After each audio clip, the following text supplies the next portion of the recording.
Oi, gente! Sejam bem-vindos! Somos estudantes de Medicina Veterinária da Faculdade UniFTC de Feira de Santana.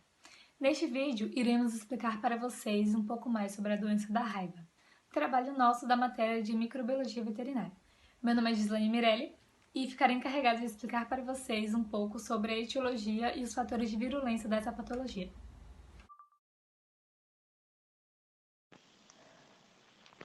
Conhecido como vírus da raiva, ela é uma doença infecciosa viral aguda que afeta animais, dentre eles o homem. O vírus responsável por essa patologia é o Lassa vírus, que pertence à família Rhabdoviridae. São partículas em forma de bastonetes com envoltório membranoso e, em sua presença, espículas. Ele possui um genoma de cadeia RNA de filamento simples e sentido negativo. Seu virião possui uma necrocápside helicoidal e envelope lipídico revestido exteriormente por espigões, na sua composição glicoproteínas. Esse envelope lipídico tem determinados antígenos específicos, que vão ser responsáveis pela indução da formação de anticorpos neutralizantes. É rapidamente destruído por exposição de radiação UV ou luz solar, e também por calor e solventes lipídicos. A raiva é uma doença infecciosa aguda e fatal, causada por esse vírus que irá se alastrar pelo sistema nervoso central e se encontra em grandes concentrações nas glândulas salivares.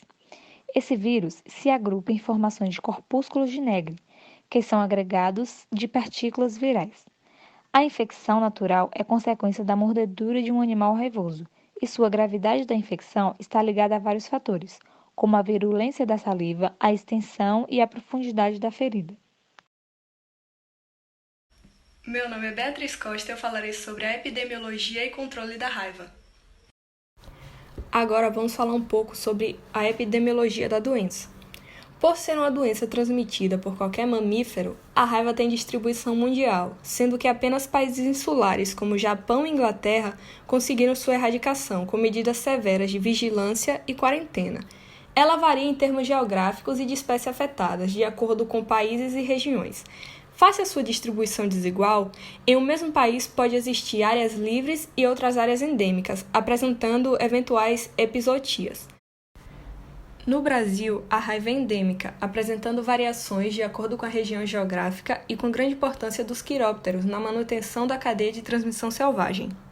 Existem 4 ciclos de transmissão da raiva: o urbano, que ocorre principalmente entre cães e gatos; silvestre, que ocorre entre animais da fauna local; o rural, que ocorre em animais de produção; e o aéreo, ocorrendo entre os quirópteros. Em áreas urbanas de países em desenvolvimento, o cão ainda é referido como o principal elo da cadeia epidemiológica, transmitindo a raiva ao homem em cerca de 70% dos casos notificados. Além disso, face ao convívio de cães e gatos em ecossistemas urbanos, a raiva felina pode apresentar aumentos significativos, com maior importância epidemiológica em algumas regiões. Aqui nessa imagem podemos ver os 4 tipos de transmissão. O número 1 é a transmissão aérea, a 2, transmissão selvagem, 3, transmissão rural e 4, transmissão urbana. Sobre as medidas de controle. A criação do PNPR, que é o Programa Nacional de Profilaxia da Raiva, permitiu a elaboração e a implantação de normas técnicas para o controle da enfermidade. A elaboração de um novo padrão na produção e controle de imunobiológicos utilizados no controle da raiva e também no abastecimento de secretarias estaduais de saúde. O diagnóstico de laboratório foi implantado mediante a criação de novos laboratórios e o treinamento de pessoal. Instituiu-se também um sistema de vigilância epidemiológica da raiva. A coordenação e execução do PNPR está a cargo das Secretarias Estaduais de Saúde, sendo que em alguns estados foi também constituída uma Comissão Estadual de Controle da Raiva. Vários dos grandes municípios do país executam e coordenam suas atividades nesse nível. O controle da raiva em herbívoros está a cargo do Ministério da Agricultura. O programa estabelecido gradualmente em todo o país começou suas atividades nas zonas urbanas das capitais e regiões metropolitanas, estendendo-se posteriormente às cidades do interior e à zona rural, atendendo a totalidade dos estados a partir de 1977. Toda vacina utilizada pelo programa para uso humano e canino são do tipo Fuenzale da Palácios. Elas são produzidas e controladas no Brasil. Anualmente são distribuídas cerca de 2.500.000 doses humanas e 15 milhões de doses caninas. Olá, meu nome é Ana Carolina Simas e hoje eu vou falar sobre a transmissão e a resposta imune do vírus da raiva. Bom, gente, agora eu vou falar para vocês um pouco sobre como ocorre a transmissão da raiva. E a gente tem esse esqueminha aqui do lado, que basicamente ele vai resumir a nossa explicação.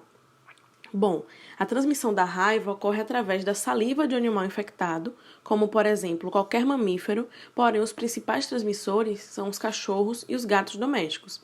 A raiva também pode ser transmitida se houver contato direto da saliva do animal com os olhos, mucosas ou feridas, bem como lambeduras ou arranhões de animais doentes. O vírus também está muito disseminado em cães selvagens, raposas, coiotes, lobos, chacais, gatos selvagens e principalmente morcegos. E uma informação muito importante é que os animais que vivem a pasto, como equinos, bovinos, caprinos e ovinos, podem se contaminar através do morcego, que tem muita predominância em áreas rurais. E sabendo disso, é de muita importância que os animais estejam sempre vacinados. E é justamente o que tem aqui nesse esquema, né? Tem aqui o ciclo aéreo, que tem o morcego, e desse ciclo aéreo, o animal que vive a pasto, ele está disposto e ele está aberto a se contaminar com o animal que vem a trazer a raiva. Então, do ciclo aéreo, passa para o ciclo rural, que tem aqui o boi e tem o cavalo, e aí, desse ciclo rural, vai para o humano. Como a raiva é uma zoonose e tem como principal transmissor os cachorros, os gatos e o morcego, que tem uma presença constante, seja em áreas rurais ou urbanas, o que se deve fazer se uma pessoa for mordida por um animal que pode transmitir a raiva? Então, a gente tem que ter na cabeça que sempre que acontecer essa situação, seja uma mordida de cão, de gato ou de morcego, ou qualquer animal que pode transmitir a raiva, a pessoa tem que lavar o ferimento abundantemente com água e sabão e procurar um hospital o mais rápido possível para receber o tratamento profilático. Então, gente, agora eu vou falar um pouco sobre a resposta imune ao vírus da raiva. E essa resposta possui dois componentes, a mediada por anticorpos e a mediada por células. Além da glicoproteína, a nucleoproteína tem importante papel na resposta imune, visto que, mediante a interação, age na resposta imune celular. E destaca-se uma boa relação entre a nucleoproteína e a glicoproteína na suspensão antigênica destinada à vacina, que é o ideal para a obtenção de uma boa vacina antirrábica. Então, ao contrário de muitos vírus que causam infecção aguda, o vírus da raiva ele ultrapassa as defesas imunes do hospedeiro por um longo período de tempo, devido ao seu extremo neurotropismo, isto é, a produção de anticorpos antirrábicos em indivíduos infectados só ocorre tardiamente, com frequência apenas quando surgem os primeiros sintomas. Ao penetrar nos neurônios, o vírus da raiva torna-se protegido da ação dos anticorpos das células do sistema imune e também da ação dos interferons, que são responsáveis pela resposta imune específica. Os interferons, por sua vez, são proteínas de baixo peso molecular extremamente importantes no início da infecção, que podem atuar inibindo diretamente a replicação viral e assim a sua disseminação, ou induzindo a reação das células imunes. Só que o vírus da raiva é capaz de induzir a produção de interferons antes mesmo da sua migração para o sistema nervoso central. As células apresentadoras de antígeno, por sua vez, quando entram em contato com o vírus da raiva, fagocitam e processam para apresentação às células imunes. E essa apresentação é fundamental à ativação dos linfócitos T auxiliares, que vão produzir diferentes citocinas. E essas citocinas, elas ativam diferentes células implicadas na eliminação direta do vírus ou de células infectadas e auxiliam a produção de anticorpos pelos linfócitos B.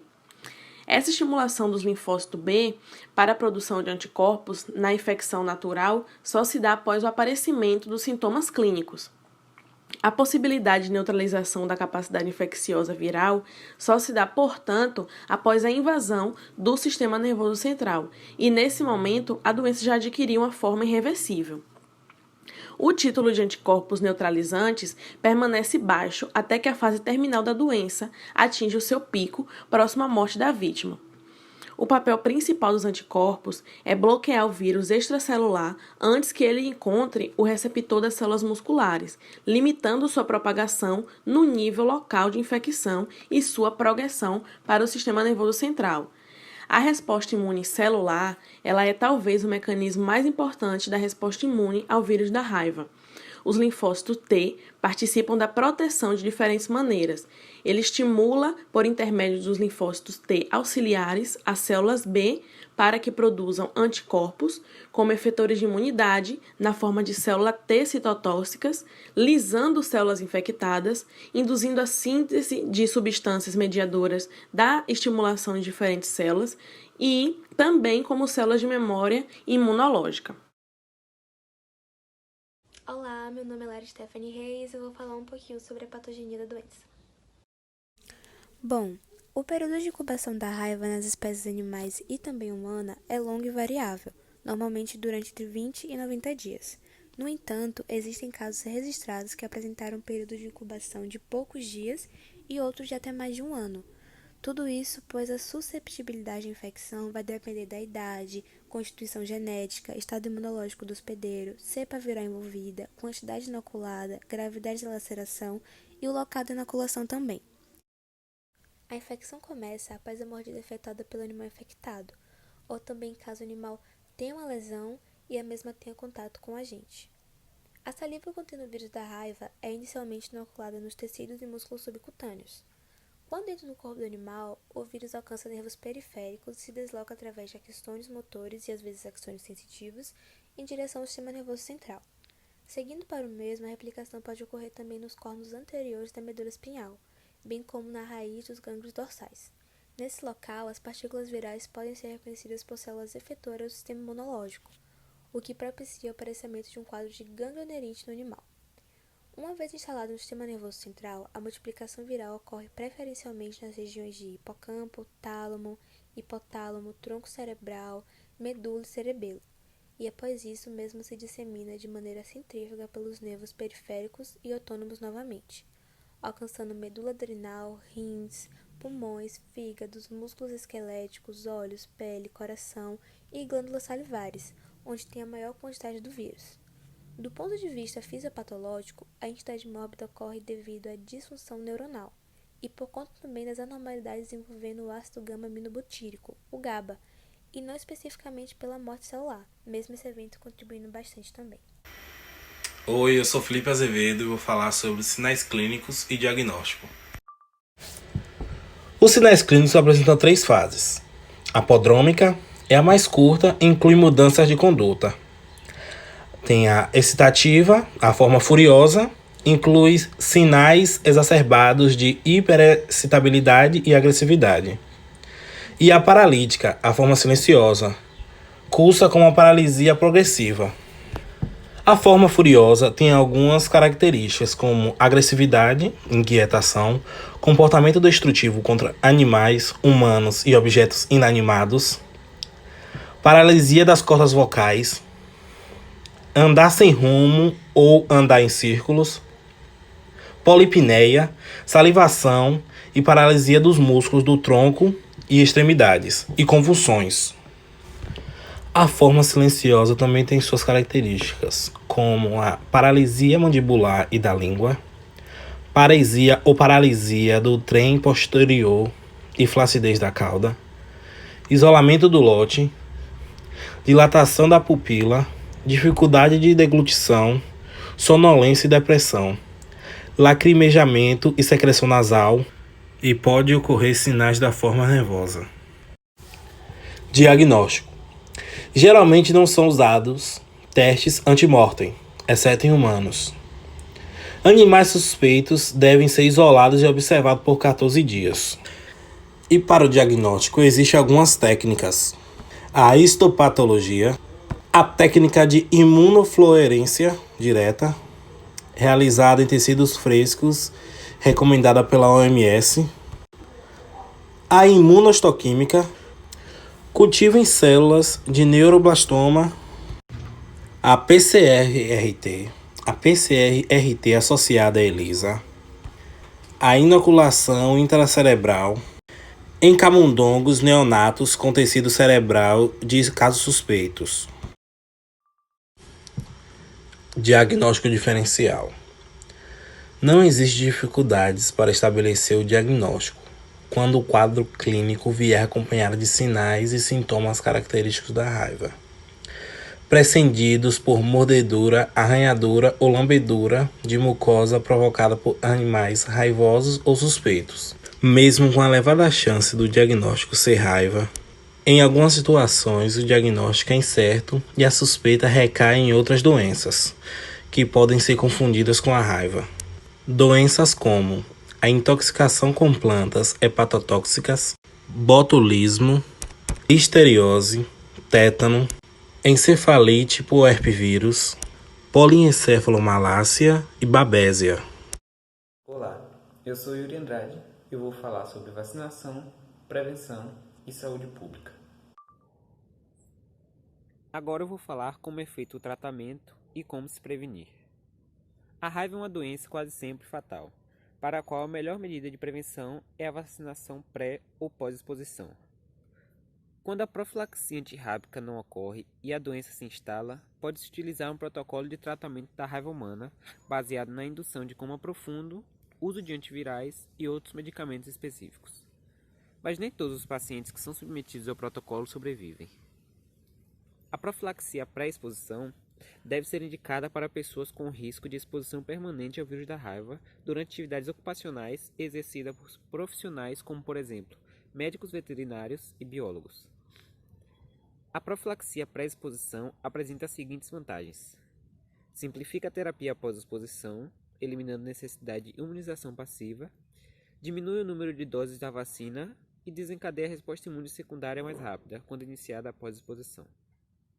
Na profilaxia pós-exposição, em caso de possível exposição ao vírus da raiva, é imprescindível a limpeza do ferimento com água corrente abundante e sabão ou outro detergente, pois essa conduta diminui comprovadamente o risco de infecção.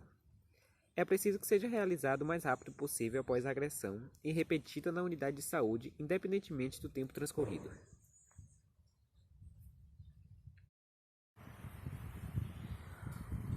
Como prevenir a raiva? No caso de agressão por parte de algum animal, a assistência médica deve ser procurada o mais rápido possível. Quanto ao ferimento, deve-se lavar abundantemente com água e sabão, como dito anteriormente, e aplicar produto antisséptico. O esquema de profilaxia da raiva humana deve ser prescrito pelo médico ou enfermeiro, que avaliará o caso, indicando a aplicação de vacina e ou soro. Nos casos de agressões por cães ou gatos, quando possível, observar o animal por 10 dias para ver se ele manifesta doença ou morre. Caso o animal adoeça, desapareça ou morra nesse período, informar o serviço de saúde imediatamente. A vacinação anual de cães e gatos é eficaz na prevenção da raiva nesses animais, o que consequentemente previne também a raiva humana. Na questão da saúde pública, a vigilância da raiva animal no Brasil englobam ações desenvolvidas pelo Ministério da Saúde e Ministério da Agricultura, Pecuária e Abastecimento, que compartilham informações referentes a casos de raiva em animais de interesse para a saúde pública como cães, gatos e animais silvestres, incluindo os casos de raiva em morcegos hematófagos ou não, e entre animais de produção como bovinos, equinos e outros. Espero que vocês tenham curtido nosso vídeo sobre essa doença infecciosa tão perigosa e letal e a importância da prevenção. E lembre-se de manter a carteira de vacinação do seu pet em dia.